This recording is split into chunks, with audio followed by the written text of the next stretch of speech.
मूर,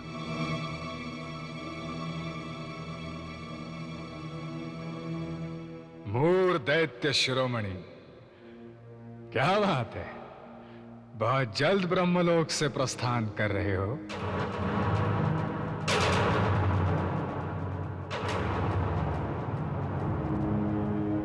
तुमने उत्तर नहीं दिया प्रिय मूर।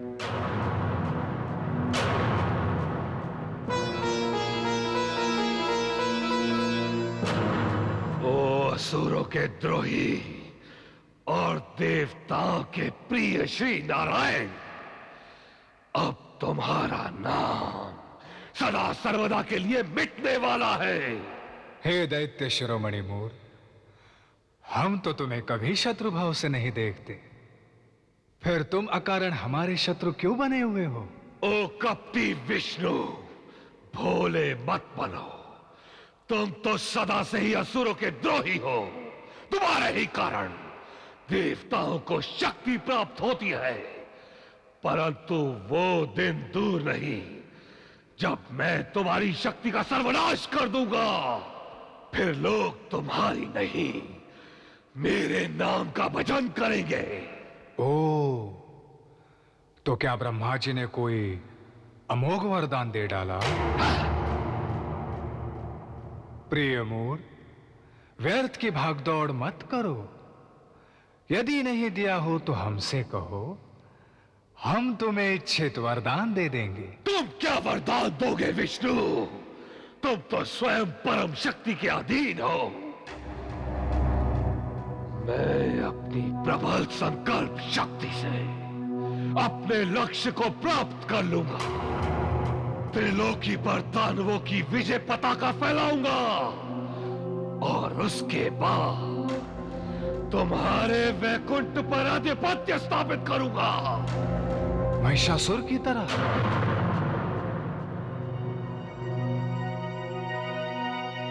हे मूर, मैं उस दिन की प्रतीक्षा अवश्य करूंगा। वैसे किसी को भी वह सपना नहीं देखना चाहिए जो उसकी क्षमता के बाहर हो। जब मैं अपनी शक्ति से ब्रह्मलोक आ सकता हूं तो मैं कुछ भी कर सकता हूं। तुझे व्यर्थ अभिमान है विष्णु। मैं शीघ्र तेरा काल बनकर लौटने वाला हूं।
युवराज मूर,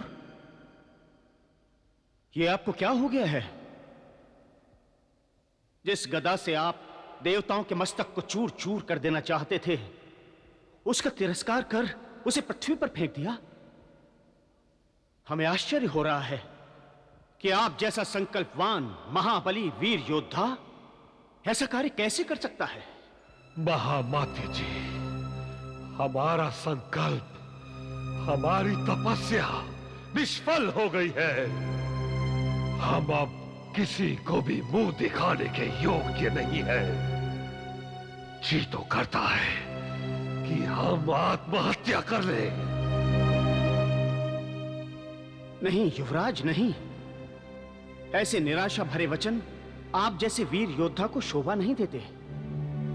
तनिक सोचिए युवराज, आप असुरों की आशा के प्रकाश स्तंभ हैं, उनके स्वप्न पुरुष हैं। युवराज, आप ही ने युगों से असुरों की कमजोर हुई नाड़ियों में गर्म खून का संचार किया है। यदि आप ही ऐसे हताश और निराश हो जाएंगे तो कौन असुरों का मार्गदर्शन करेगा? कौन उन्हें स्वर्ग का अधिकार दिलाएगा? युवराज, कौन? आपके आवाहन पर, आपके एक ही इशारे पर असुर वीरों ने अपने प्राणों का बलिदान दे दिया। उसका ऋण कौन चुकाएगा युवराज? कौन? विधवा हुई असुर बालाओं के आंसुओं का प्रतिशोध शत्रु देवताओं से कौन लेगा युवराज? कहिए युवराज, कौन? तो क्या हम असुरों को सदा इस पाताल में अपमान भरा जीवन जीने के लिए विवश होना पड़ेगा युवराज? हाँ हाँ महामात्य जी, हमें अपने शब्दों के बाण और मारे। अपने कठोर शब्दों से घायल कर दीजिए हमारे हृदय को। हमने ही असुरों को बड़े बड़े स्वप्न दिखाए थे।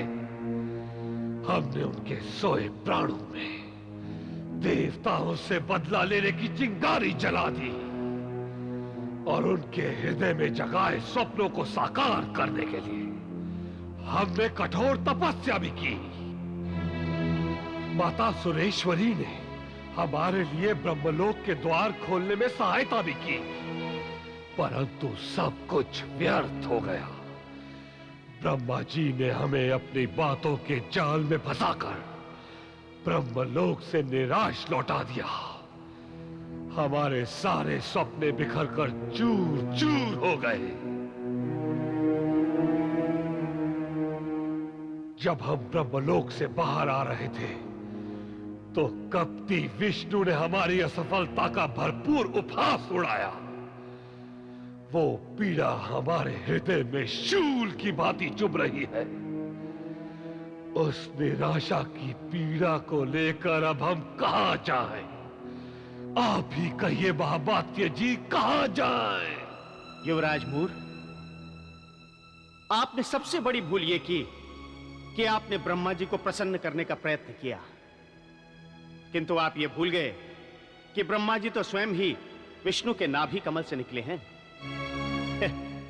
और विष्णु, वो तो सदा से ही देवताओं के संरक्षक और शुभ चिंतक होने के कारण असुर जाति के विरोधी। मत भूलिए, आपने देवताओं के स्वामी विष्णु को जीतने का सपना देखा था। तनिक सोचिए युवराज, क्या ब्रह्मा जी आपके इस सपने को साकार होने देते? नहीं युवराज, इसीलिए उन्होंने अपनी बातों में फुसलाकर आपको वापस लौटा दिया और इस रहस्य के जानकार विष्णु ने आपका उपहास उड़ाया। महामात्य जी, इस उपहास का उत्तर हमें देना ही होगा, परंतु अब हम क्या करें? हमारी कुछ समझ में नहीं आ रहा। हमें मार्गदर्शन दीजिए, हमें कोई उपाय बताइए। युवराज, आपको कदापि निराश नहीं होना चाहिए। इतना कठोर भाग्य नहीं है आपका। असुरों को गौरव दिलाने की भाग्य रेखा आपके हाथ में खिंची है। युवराज मूर, आप मेरी बात मानिए। अब आप महादेव शिव को प्रसन्न करने के लिए तपस्या कीजिए। वे ब्रह्मा और विष्णु की तरह पक्षपाती नहीं हैं। वे सुर और असुर दोनों में सदैव समान भाव रखते हैं। मनुष्य, नाग, गंधर्व कोई भी हो, उसे तत्काल मनचाहा वरदान दे देते हैं। यदि आपने उन्हें प्रसन्न कर लिया तो वे आपको भी आपका मनचाहा वरदान दे देंगे, अवश्य दे देंगे। हे महामात्य जी, मैं उस उद्धार वरदाता महादेव को प्रसन्न करके ही रहूंगा। भगवान शिव से वरदान प्राप्त कर अजय अमर बन जाऊंगा और देवताओं सहित ब्रह्मा विष्णु को जीतकर उनके अहंकार को मिट्टी में मिला दूंगा। ये मेरी प्रतिज्ञा है, अटल प्रतिज्ञा।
शिवाय।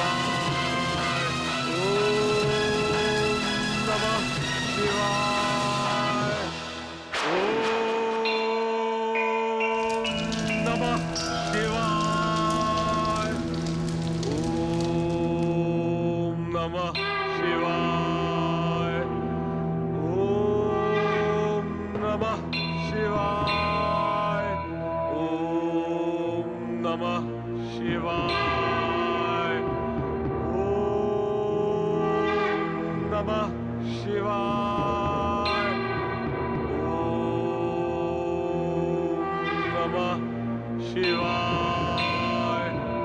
ओम नमः शिवाय। ओम नमः शिवाय। ओम नमः शिवाय। ओम नमः शिवाय। स्वामी, क्या बात है स्वामी? जगत की चिंता को मिटाने वाले महादेव आज स्वयं चिंतित हैं? ये तो अनहोनी बात है। आश्चर्य है। आज तो ऐसा प्रतीत हो रहा है जैसे आप प्रलयकर्ता महादेव का भी कोई और महादेव हैं। ओहो महादेवी, क्या आप देख नहीं रही हैं? महापापी मूर के घोर तपस्या के कारण सूर्य का तेज और चंद्रमा की किरणें भी फीकी हो गई हैं। परंतु हे शांति के दाता, इससे आपके अशांत होने का क्या कारण है? वो मूढ़ तो आपका भक्त है, आप ही को प्रसन्न करने के लिए तपस्या कर रहा है। हे प्रिय, यही तो हमारी महान चिंता है। वो देवताओं का परम शत्रु हमसे वरदान मांगेगा। वरदान। स्वामी, ये तो आप जानते ही हैं कि संसार के सभी प्राणी घोर आशा और निराशा के भंवर जाल में फंसे रहते हैं और अपनी इच्छाओं को पाने के लिए कठोर तपस्या करते हैं। कड़कड़ाती ठंड, घोर वर्षा और भीषण धूप ही नहीं, आंधी और झांझावात से भी नहीं डिगते। ऐसे कठोर तप के कारण न चाहते हुए भी इष्ट देव का ध्यान भंग हो जाना स्वाभाविक है। फिर कठोर तपस्वी के तप को वरदान देना इष्ट देव की विवशता बन जाती है। यही नहीं, उनका धर्म बन जाता है। हे सुमुखी, इसीलिए तो हम अधीर हैं। बिना सोचे समझे सभी को मुंह मांगा वरदान देने का कलंक सब हम ही पर तो लगाते हैं। हम स्वयं भी भस्मासुर को दिए वरदान का फल भोग चुके हैं। उधर ब्रह्मा जी ने उसे बातों में उलझाकर अपने आप को तो बचा लिया है। अब वो मूर हमसे अजय अमर होने का वरदान मांगेगा। अब हम क्या करें? कुछ समझ में नहीं आ रहा है देवी। हे प्राणनाथ, सोचिए, जब आप और हम भी एक आयु की अवधि लेकर उस ब्रह्ममयी माता के अंश से साकार ब्रह्म बने हैं, तो फिर एक साधारण असुर की क्या क्षमता? अजर अमर आज तक न कोई हुआ है और न होगा। अजर अमर तो वही एक अलौकिक तत्व है, जहां से हम सब आते हैं और जहां सब लय हो जाते हैं। वही माता भुवनेश्वरी सबके अहंकार का हरण करने वाली आदि शक्ति, हर सिद्धि है। देव, उन्हीं की माया से वो महापापी एक अबला के श्राप से श्रापित हो चुका है। उसकी मृत्यु का कारण वो श्राप स्वयं बन जाएगा। आप तो बस एक माध्यम बनकर उसे वरदान देने का कष्ट करेंगे। हे देवी, आप ही हमारी प्रेरणा है। अब हम ऐसा ही करेंगे कि वो मूर स्वयं अपने वरदान के चक्रव्यूह में फंसकर मृत्यु का ग्रास बन जाएगा।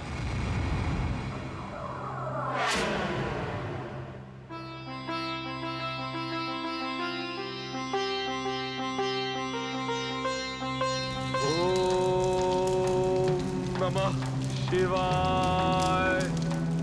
ओम नमः शिवाय। ओम नमः शिवाय। ओम नमः शिवाय। ओम नमः शिवाय। ओम नमः शिवाय। ओम नमः शिवाय। ओम नमः शिवाय। नेत्र खोलो प्रिय मूर।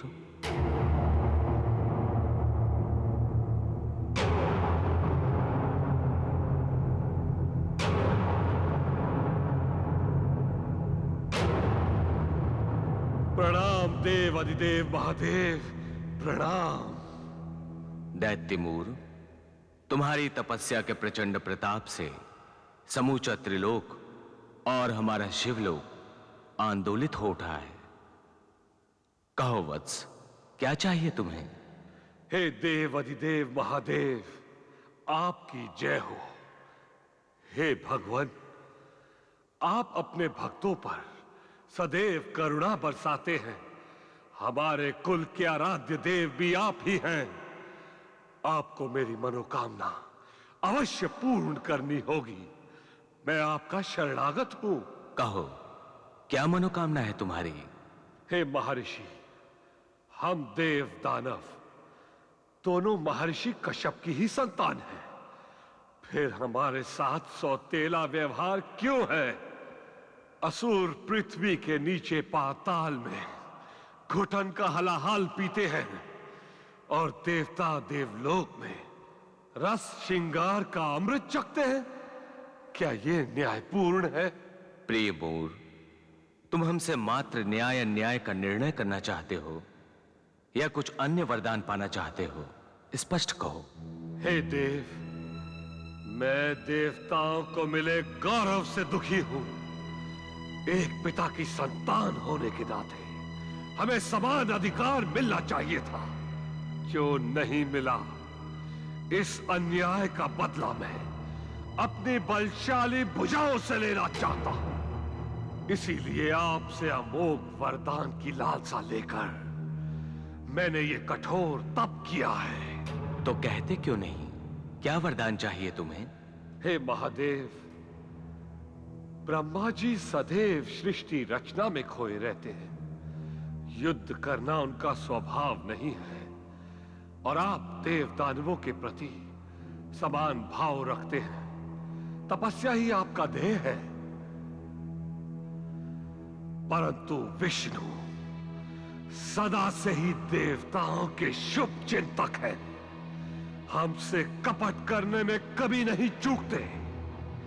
अतः आपसे मैं वरदान चाहता हूं कि मुझे ऐसा अपार बल दीजिए कि मैं समस्त देवताओं सहित विष्णु से सदा सर्वदा पराजय बना रहूं।